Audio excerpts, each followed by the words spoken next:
First of all, welcome to Shir Sipur Maisius, Shmuz Sipur Maisius. We're learning the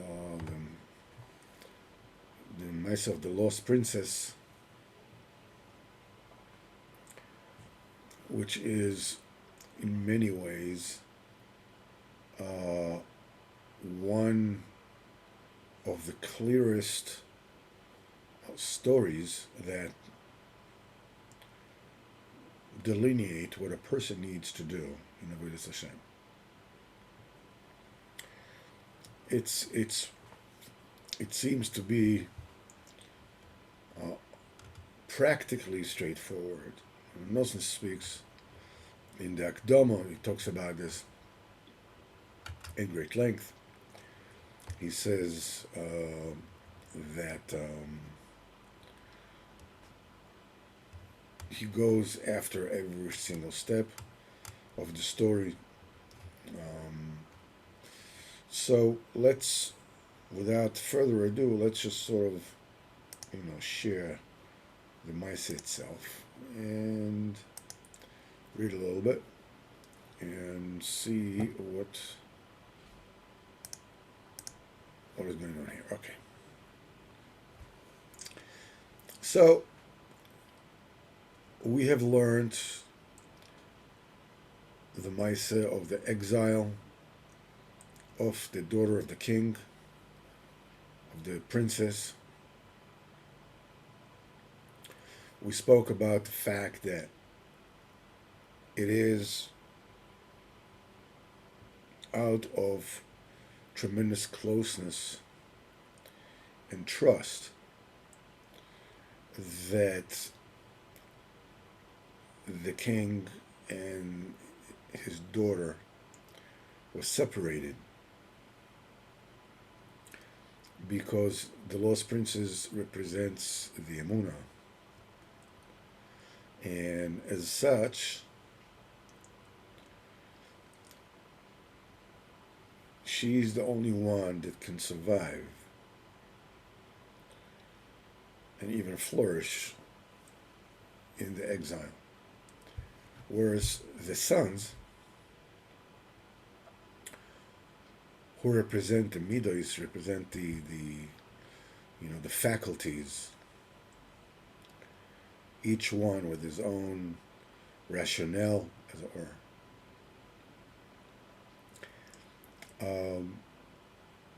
They would not be able to sustain themselves in a state of exile, in a state of darkness, and captive in the clutches of the no good.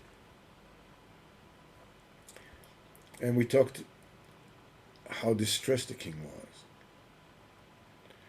Rabbeinu says that the king walked to and fro. He was very, very upset. And the union of to and fro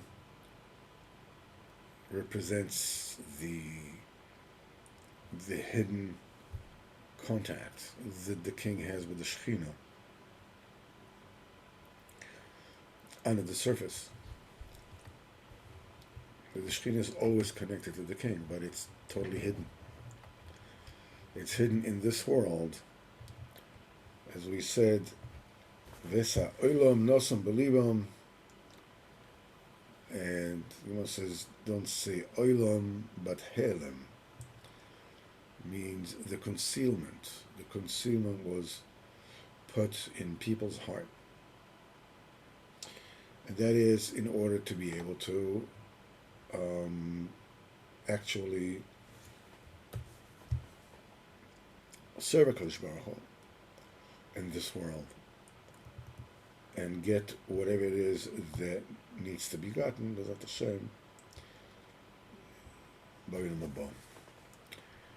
So we said he saw the viceroy, which is Nishmas Yisrael, is each and every one of us.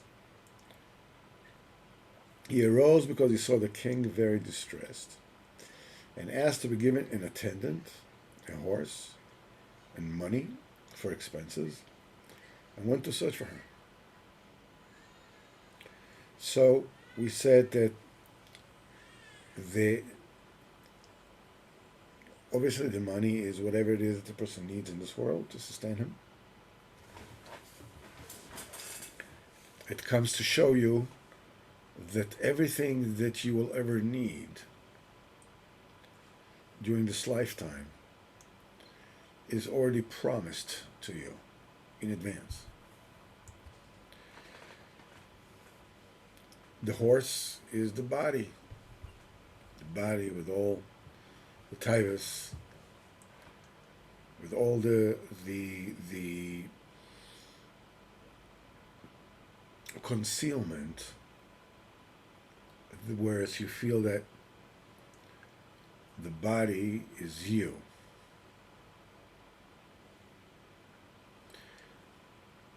Which is funny because you say, it says, if somebody has a pain in his hand, what does he say? My hand hurts me. Who is the me that the hand is hurting?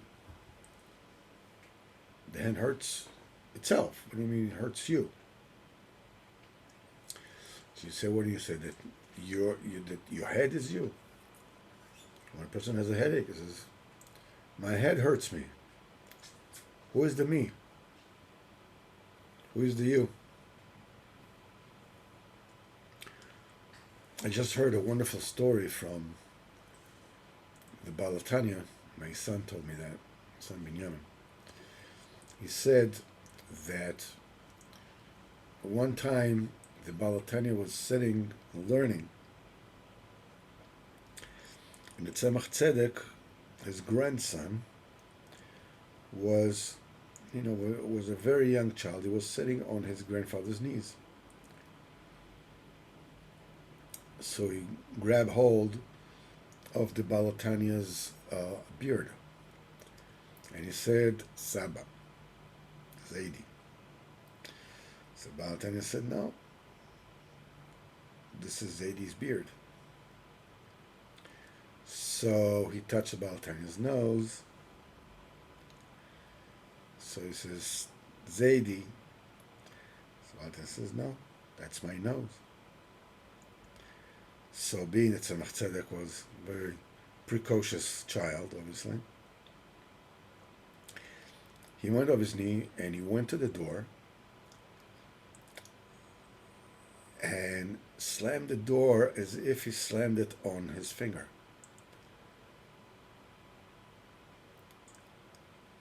So the Baal HaTanya immediately ran to him. So Tzemach Tzedek says, that's Zaidi. That is Zaidi. That is Zaidi. This is the real you. So it says that Nishmas Yisrael, we're giving a horse. The horse was the nose, it's the beard, it's the this, it's the that, but that's not the part that hurts. It hurts about the pain of the king, that cares about the pain of the king. That's Zaidi. That's the neshama. Now he asks to be given an attendant, horse, and money. The attendant is the seichel. That's the human intelligence. Because the neshama really is something which doesn't even belong in this world. Because the asog of the neshama is really limitless. Human intelligence, per definition, is limited. We've said it quite a few times. We understand through limitations. If something is not delimited, we don't understand it. We can't grasp it in human intelligence. So the attendant, and the horse, and the money, what was given to each and every one of us, so we can go search for the princess.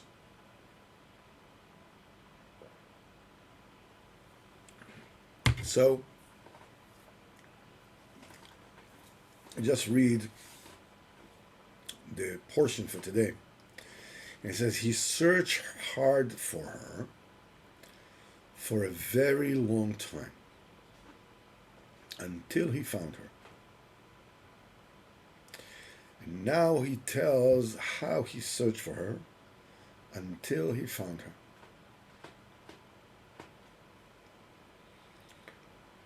There's an emphasis here, as you'll see that Rabbeinu repeats again and again and again. That he searched hard for her for a very long time. And here we go. He traveled a long time in deserts, fields, and forests. And he sought her for a very long time. That's the third time Rabbeinu says, for a very long time. He was going around in the desert, and he saw a way from the side. He said that since I've been going for such a long time in the desert and cannot find her, I will follow this path. Maybe I will reach a settled area. And again, he went for a long time. So let's talk about this particular portion. The first thing that Rabbeinu emphasizes is that being an El Chayid, becoming an El Chayid, is something that requires a long time.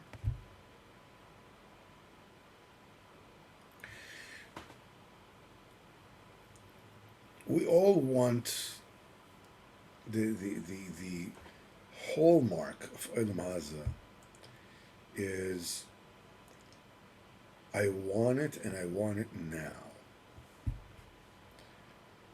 It could be I want it and I want it now in Olam Hazeh. And it could be I want it and I want it now in Olam Haba. I want to be a holy Jew. I want to be a Talmid Chacham. I want to be a Baal Hasaga.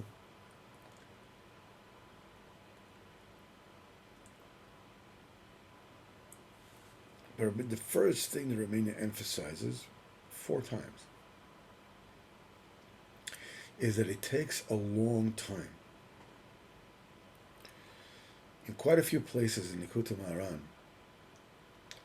Rabbeinu says that Emunah, per definition, is something that is synonymous with patience, with waiting.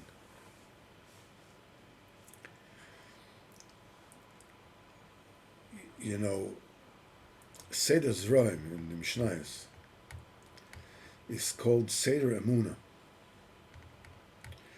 because Seder Zraim talks about people, you know, sowing their fields. And when they sow their fields, they plant their crops. You don't know what's going to come out of it. You have no idea. Is it going to rain? There are going to be rains. It's going to be dry. It's going to be a drought. A drought? What's going to be? You don't know. You go and you plow the field and you sow the field, and then you wait. As Chazal said, Seder Zraim, that's Seder Emunah. You lift your eyes up to HaKadosh Baruch Hu, and you wait. Now, you have to understand that this is not like, you know something, HaKadosh Baruch Hu wants to test you. So, we're going to make you wait. Chas v'chalila. Nobody's playing with you. Chas v'chalila. The thing is that you need to understand that the need of the neshama to be satisfied, to be satiated, is a natural state for the neshama to be. Because the Kadosh Baruch Hu can very easily put a person in this world, giving all the food he needs, all the whatever he needs. Okay, fine. What else do you want? You know, it's okay. You know, go to Woodstock. You know, listen to some music, drop some acid, maybe. You know, that's it. Life. What do you want?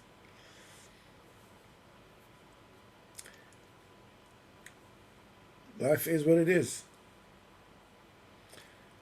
But an intrinsic part of the neshama is this unsatiated desire for pleasure. The world was created for pleasure. As we said it a few times before, you can have a pleasure of this world, or you can have a pleasure of the world to come. It's up to you to choose.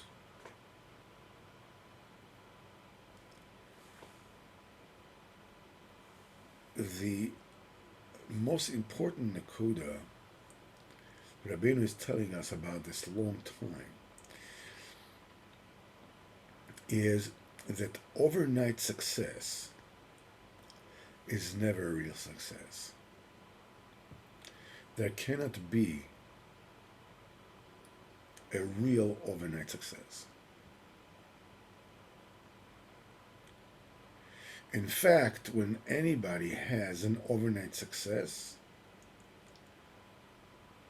and he doesn't have the kalim to contain the success, the person falls apart. How many people that won the lottery totally fell apart? You can see, everybody and his uncle want to become a rock star. You know what happens when they become rock stars? They go crazy. Go crazy with drugs, whatever it is, because there's nobody to say no to them. And suddenly, you wanted to be famous. You wanted to be rich. Okay, now you're famous and you're rich. Nobody leaves you alone. Everybody wants a piece of your time. Everybody wants FaceTime with you. When you become a famous person, there's nowhere to run. Interestingly enough, one of the biggest rock stars, not much one of them, real big one, basically did every single drug in the book. And he wrote a book in which he actually tells all. And he says that the reason why he was a very intelligent person. I mean, truth is, anybody that you know of, either in music or in literature or in movies, whatever, but it's famous enough for you to know about, is a super talented guy. Probably on the level of a genius. Where this genius taken him, that's a separate question, but this guy is obviously a very intelligent guy, and he says that the reason why he has been using all these drugs all these years is because he needed a respite from being that persona. I don't know, for being a Beatle or being a Rolling Stone or being whatever it is. Just enough. Let me have a little bit of menucha from that. There's nowhere to go. There's nowhere to run. You can run, but you can hide. You know the stories about all these rock stars coming to town that thrash their hotel rooms or whatever. And you wonder, why do they thrash their hotel room? The answer is because they cannot go out. They can't go out. There's a story about Elvis. He decided one day he's going to mingle with the people in Las Vegas. They almost killed him. They mobbed him to the point that they practically trampled him to death. They had to be taken out. Overnight success is not a success. The real success is success that takes a long time. And the reason why real success takes a long time is because it is every step of the way of the long time that is giving you the kalim, the faculties, to contain the success that you got and build on it. It gives you a challenge. And when you get a challenge and you overcome it, that challenge becomes the keli for the success behind that challenge. So let's say you want to build a house. You want to build a house. Now, building a house is something that, it takes money, right?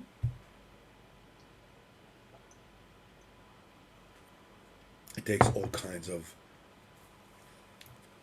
licenses, and some people are honest, some people are more honest. You get Arab workers, chances are that they're going to sabotage the work. So just, stick a rag in one of the pipes. Oops, and go look for it. Or whatever. So you said you want to buy a house. How do you want to build a house? Where are you going to start? Okay, so the first thing that you need is you need to decide what kind of house you want, okay? And it requires money. So money, the question is, you go to the bank says, who the heck are you? Why should I give you money? I have a track record. In other words, just getting the money, they put it through the rigmarole. But it is going through this rigmarole of getting the money that will teach you that if you want to build a second house, you'll know how to get the money. Same thing with every other step of the way. Getting an architect, how to work with builders, whatever it is. Every single step is a challenge. And when you overcome that challenge, you gain the expertise of how to perform that particular task. And once you have built a house, now you are a house builder. Building a second house will be a lot easier because you paid your dues. You paid your Rebbe Geld. You fought for every single step of the way until you build a house.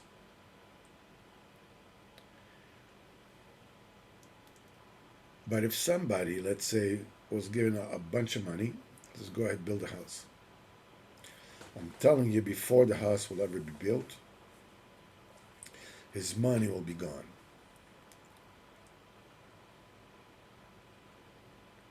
People have a nose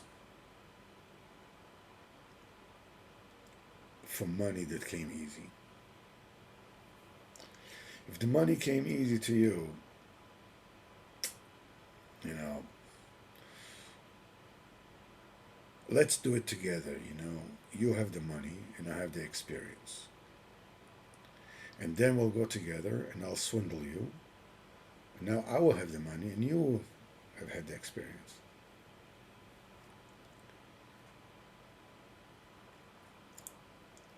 Any any overnight success is not a success.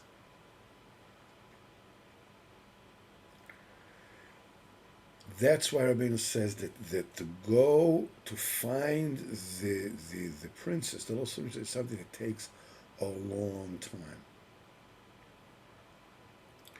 It all comes out of the basic fact that we are not worthy to get close to Kodesh Baruch Hu. So, if building a house takes such dedication and hard work, how much more is it to come close to Kodesh Baruch Hu? It takes endless dedication and endless hard work. But the good point in it is that every step, every drop of hard work that you put into serving HaKadosh Baruch Hu is in itself HaKadosh Baruch Hu, is in itself infinity. Being that HaKadosh Baruch Hu is unreachable, with every single step you're reaching HaKadosh Baruch Hu. Because Yiddishkeit is not a result-oriented business. It's an effort-based business. You get what you invest. Commensurately with how much work you invest, this is how much you reap. Pashut.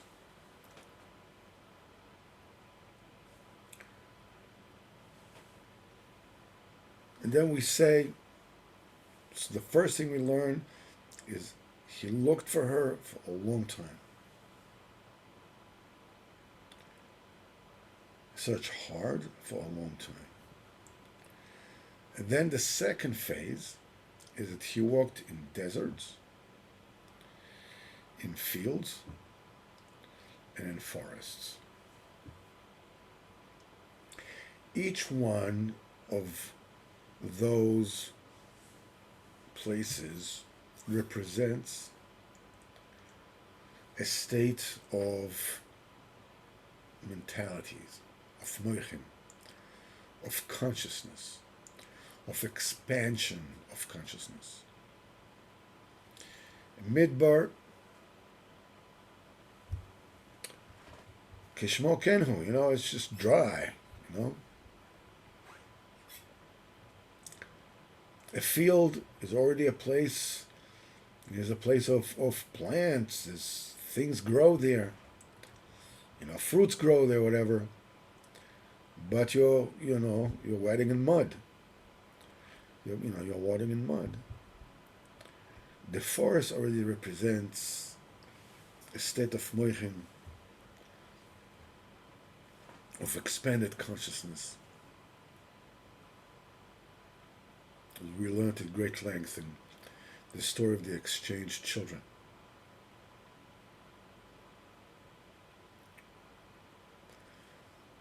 But it is Dafka, specifically the state of Midbar, of desert. It has the same words as Medaber, as speaking. The first default state when a person comes close to Kodesh Baruch Hu is that he is confronted with a desert. Yes, first of all, Kodesh Baruch Hu gives you a taste. What does it mean to be close? It's a pleasure you can't even put into words. Then comes the desert, comes the dryness. There's no water. The sun is beating upon you. You're drying out. You feel like you're dying of thirst. The weapon to survive in the midbar is medaber. Now is the time to talk to Kadosh Baruch Hu. It's in the midbar that you earn the trust in the Kadosh Baruch Hu to speak to Kadosh Baruch Hu. There's no other way to traverse the midbar except through Diburim. When Am Yisrael became a nation in the desert, in the midbar. When they got the Torah from the midbar. That state of waiting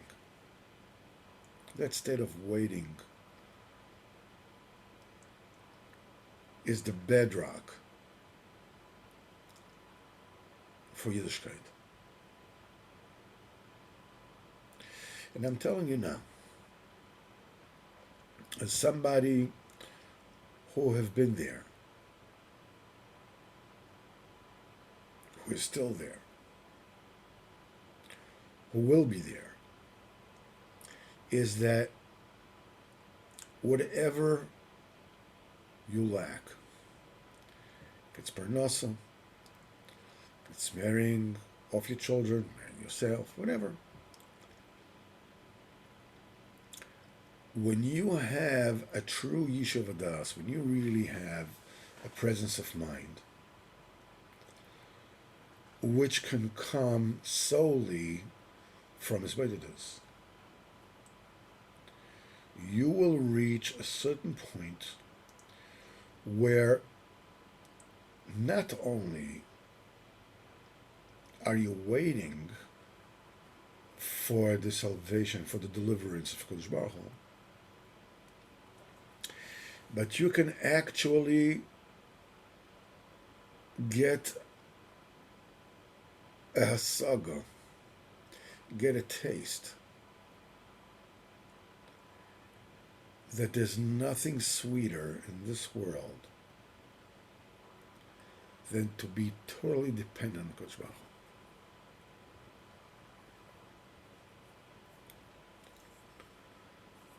Before you get anywhere, you're still there. You're still waiting. You can be going after parnasa, or after shidduchim, or whatever it is that you need, and there is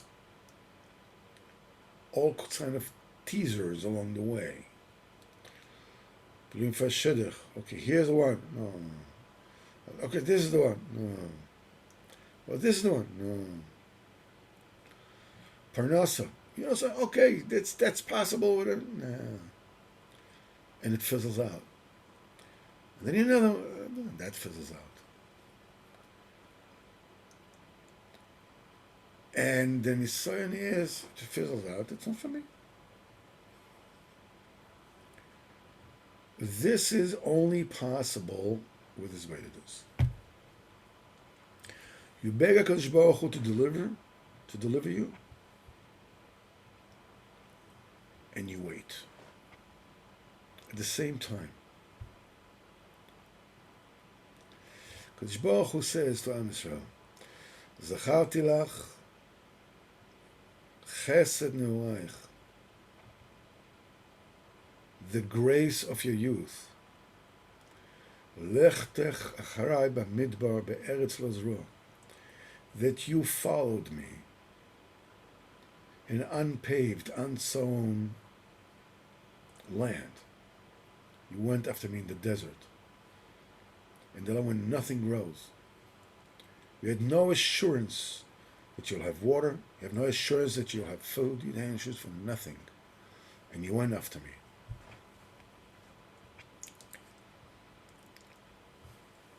The midbar, which is the state that, as human beings, we naturally don't want to find ourselves there, because It's attention. Maybe because maybe now because Baruch decided. Maybe now the best thing for me is not that. Maybe it's a natural state in the midbar that no matter how many times Hakadosh Baruch Hu has already delivered you, you will feel that who knows, maybe now he won't. That's the nisayon of the midbar. Because if you were able, if you didn't have that feeling, you say, okay, no, because will help me, he always will help me, it's okay, no problem. There'd be no nisayon there.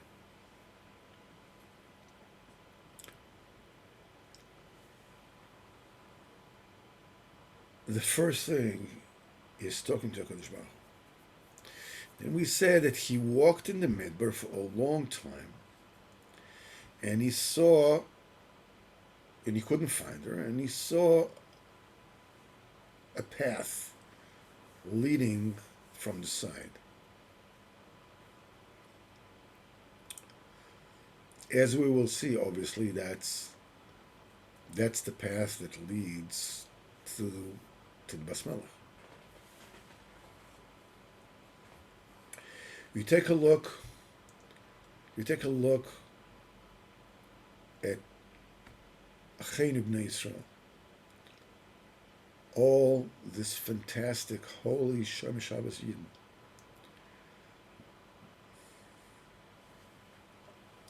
And they have paths which they follow.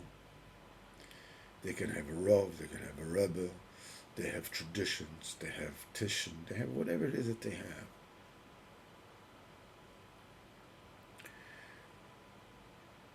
How easy it is for reality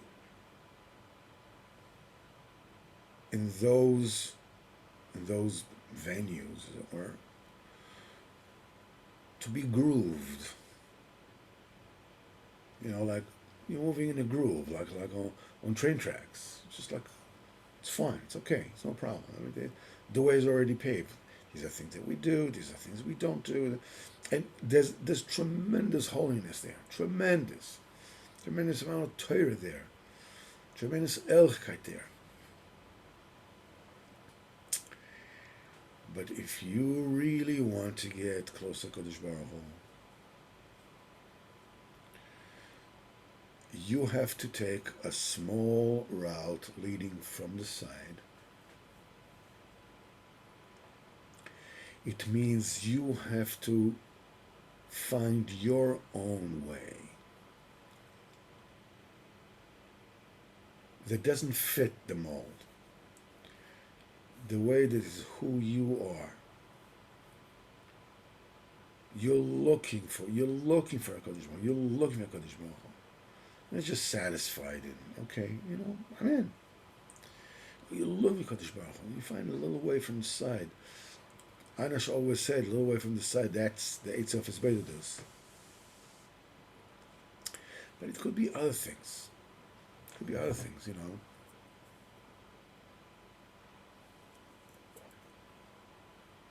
Let's say that you like to drink coffee with a spoon of sugar. That's the way that you drink sugar. You drink coffee.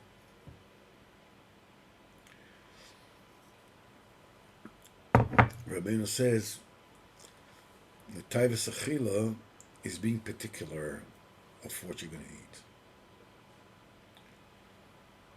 He said Nachum Tulchina have never salted his food. He would never put salt on his food. Whatever there was, that's what he ate.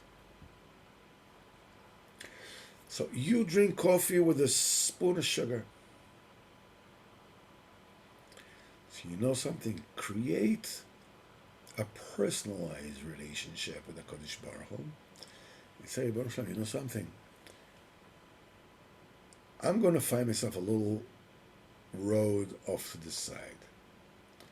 It's not written Shulchan Aruch. It's not written anywhere. I'm going to give you, Ribono Shel Olam, half of spoon of sugar for my coffee. instead of drinking coffee with a whole spoon of sugar, I'll drink it with half a spoon of sugar. Why half a spoon of sugar? Don't put sugar altogether. Yeah, you don't put sugar, you'll get used to it. Because sugar without coffee is tastier than coffee with sugar. Half a spoon of sugar is neither here nor there. And you'll be an Oved Hashem. You're doing something personal between you and the Kodesh Baruch Hu, and no one in the world knows it except you and the Kodesh Baruch Hu. That's it.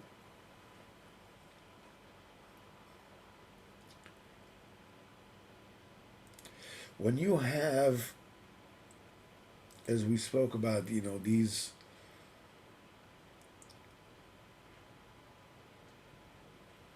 licentious thoughts in the head, that a person should not have, and you push it away, and you go, please, please, please, think me, please, please, and to push it away is, you feel like you're losing so much. It's like,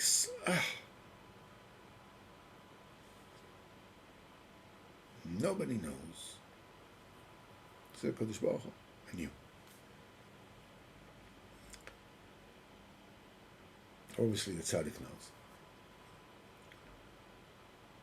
That's between you and God. That's a small way from the side. It's a little road leading from the side.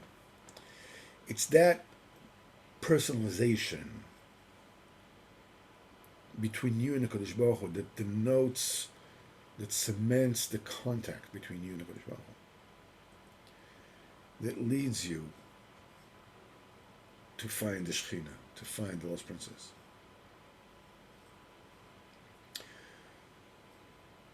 B'ezrat Hashem, this is where we will stop Mitzvah Hashem today, and we'll continue Mitzvah Hashem next week.